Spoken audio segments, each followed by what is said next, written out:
जय भीम।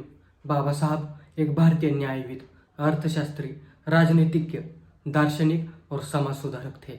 उन्होंने दलित बौद्ध आंदोलन को प्रेरित किया और अछूतों के खिलाफ सामाजिक भेदभाव को समाप्त करने के साथ साथ महिलाओं और श्रमिकों के अधिकारों की वकालत करने के लिए एक आंदोलन खड़ा किया था। ब्रिटिश भारत के समय के श्रम मंत्री रहे, स्वतंत्र भारत के पहले कानून मंत्री, भारतीय संविधान के निर्माता, भारतीय बौद्ध धर्म के पुनरुत्थानवादी थे बाबा साहब।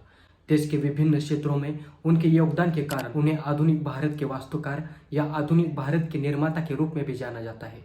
बाबा साहब ने कोलंबिया विश्वविद्यालय और लंदन स्कूल ऑफ इकोनॉमिक्स से अर्थशास्त्र में पीएचडी की उपाधि प्राप्त की। उनके द्वारा अर्जित की गई डिग्रियों में उन्होंने कानून, अर्थशास्त्र और राजनीति विज्ञान के विषयों पर भी शोध किया।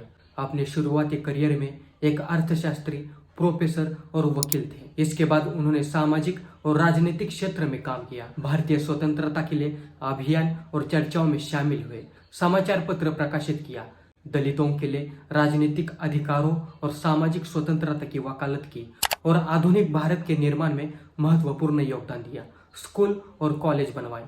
वकीली करने वाले बाबा साहब कॉलेज में प्राध्यापक और प्रोफेसर रहे हैं, मंत्री भी रहे हैं। संविधान सभा और मसौदा समिति के अध्यक्ष रहे बाबा साहब ने इस देश का संविधान लिखा। इतने सारे काम किए हैं तो कईयों को लगता है बाबा साहब ने करोड़ों रुपए कमाए होंगे। तो बताता हूँ कि डॉक्टर बाबा साहब आम्बेडकर जी की संपत्ति कितनी थी। महामानव बोधिसत्व डॉक्टर बाबा साहब आम्बेडकर जी का महापरिनिर्वाण 6 दिसंबर 1956 को हुआ था। उनके जाने के बाद उनके नाम पर क्या था, तो सबसे पहले राजगृह, जो उन्होंने किताबों के लिए बनवाया था। उनके बैंक अकाउंट में कितने पैसे थे ये जानकर तो आपको आश्चर्य लगेगा। बाबा साहब आम्बेडकर जी का ग्रीनलेस बैंक में सेविंग अकाउंट था। उस अकाउंट में सिर्फ और सिर्फ 15,000 रुपए थे।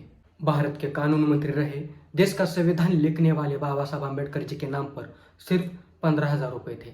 इससे पता चलता है बाबा साहब ने कभी भी पैसों को इम्पोर्टेंस नहीं दी।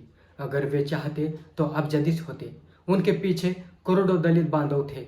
उनका उपयोग कर वे करोड़ों के मालिक होते, लेकिन वे महामानव बाबा साहब आम्बेडकर जी थे।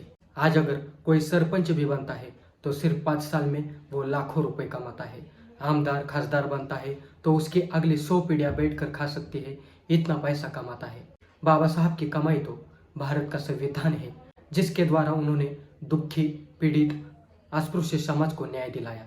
आज महिलाएं और दलित समाज के लोग बड़े बड़े पोस्ट पर काम कर रहे हैं। जिस देश में महिलाओं को शिक्षा का अधिकार नहीं था, वह महिला आज देश की राष्ट्रपति है। ये कमाया है बाबा साहब ने। जिन लोगों को साफ पानी पीने तक का अधिकार नहीं था, शिक्षा का अधिकार नहीं था, उन लोगों ने आज बड़े बड़े मकान बनवाए हैं। ये बाबा साहब की कमाई है। मराठी में एक बहुत फेमस गाना है जिसे कडूबाई खरात ने गाया है, तुम्ही खाता त्या भाकरीवर बाबासाहेबांची सही आहे र। यानी आज जो कुछ भी हम है, ये सिर्फ और सिर्फ बाबा साहब ने दिए अधिकारों की वजह से। तो ये है बाबा साहब आम्बेडकर जी की प्रॉपर्टी। आज कई लोग अपने घर, गाड़ी, स्कूल, कॉलेज और अपने शरीर पर बाबा साहब का नाम टैटू बनवाते हैं। हजारों मूर्तियां इस दुनिया में मिलती है। भारत से लेकर अमेरिका तक उनका नाम है। तो ये है उनकी कमाई, जिन्हें सिंबल ऑफ नॉलेज कहा जाता है। यही उनकी कमाई है।